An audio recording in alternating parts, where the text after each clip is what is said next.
So, hello ladies and gentlemen. Good evening. I believe that my punk, broken English presentation about design is next. So, okay, I'm here to persuade you why should you care about the design in the first place.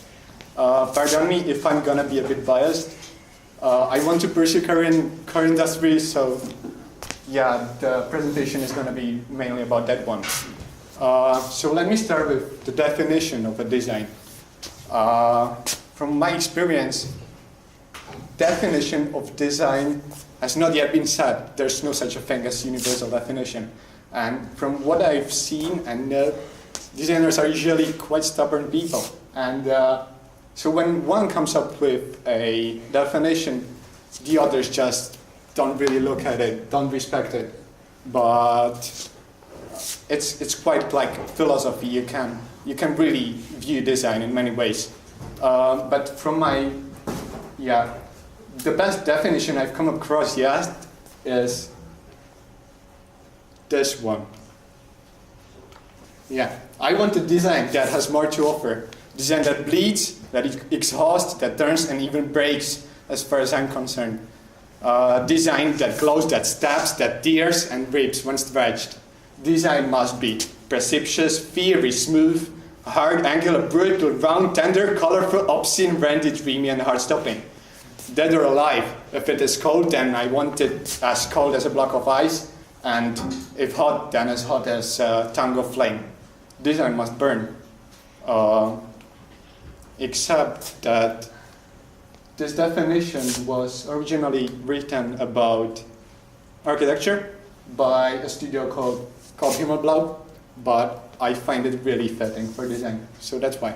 A good design has to behave according to some principles to be a good design.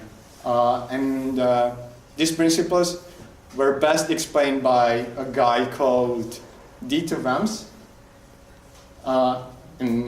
So these are they. This is it. Dieter Rams was a chief designer of Brown, and the brand Apple really drew a big inspiration out of his design.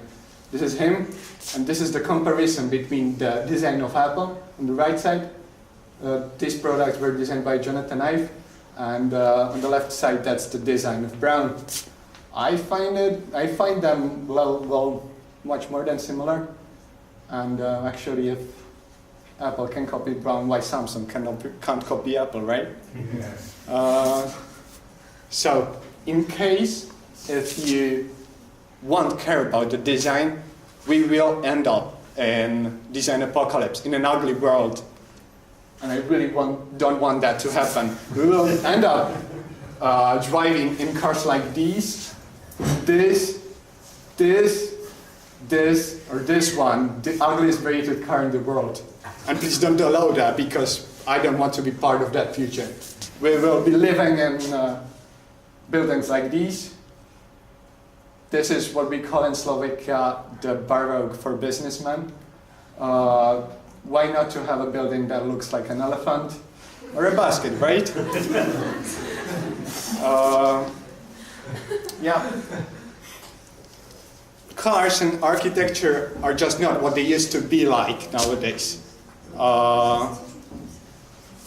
Do you remember the heroic, people with almost a heroic status, actors like Steve McQueen or James Dean? They had a distinct style in themselves that I believe isn't offered in today's world anymore. As they had taste in fashion, they also had taste in cars. This is what James Dean used to drive, but he later died in this car. So. Cars just don't have the soul anymore nowadays. They don't have the spirit of Lamborghini Miura, the first sports car ever, or Mr. Darrell's favorite car, Jaguar E-Type. Am I right? Yeah. And I'm not saying that only sports cars used to have great design, as you can see on the example of Mini Cooper Classic. This is the fault of designers, but consumers as well. and by consumers, I mean you and me, right? It is a fault of consumers that consume bad design. And what I'm asking you to do is to notice it, to notice the design mistakes that are made, the design flaws, and to not to buy ugly products. Please don't forgive these design flaws. As an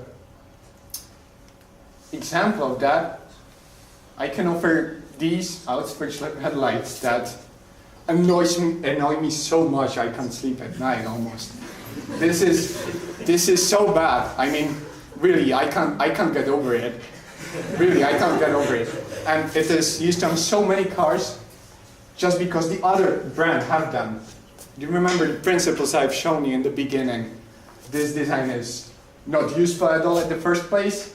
It's just so ugly, right? It doesn't carry any function at all. And that's like the designer's manner. And I really hate that. So please take notice of this and don't support designers that produce stuff like that. What I believe the way to go now is to move toward a more elegant and design that is well formed, where the forms are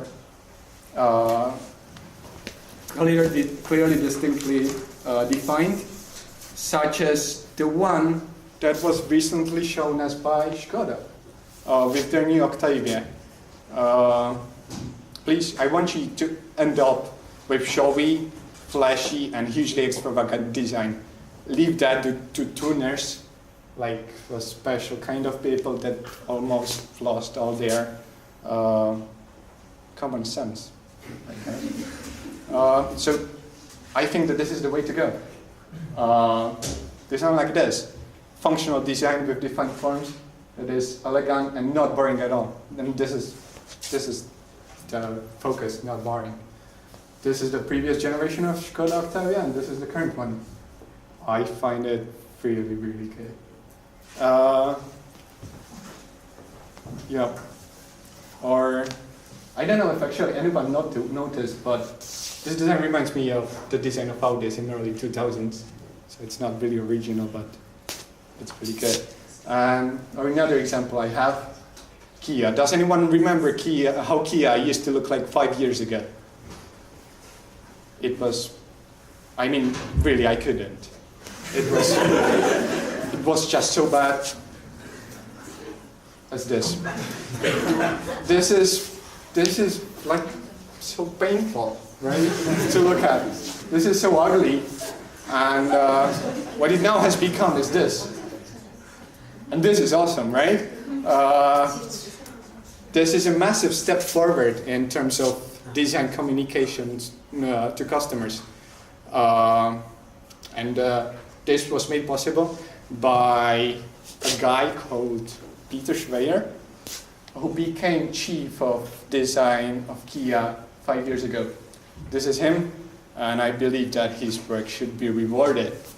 I had a dream of a city where only beautiful architecture would be built, such as this one, Daniel Libeskind deconstructivism, where IKEA would care how their products look like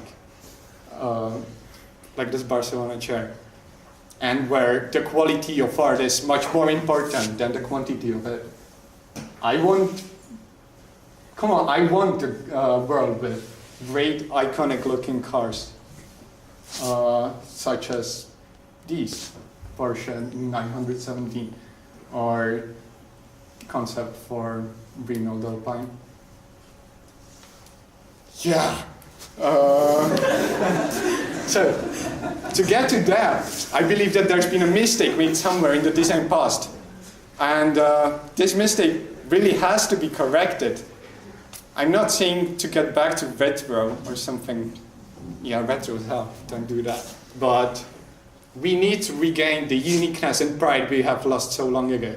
So I'm gonna leave you with my two most favorite quotes about design. and that is less is more and less but better. Thank you.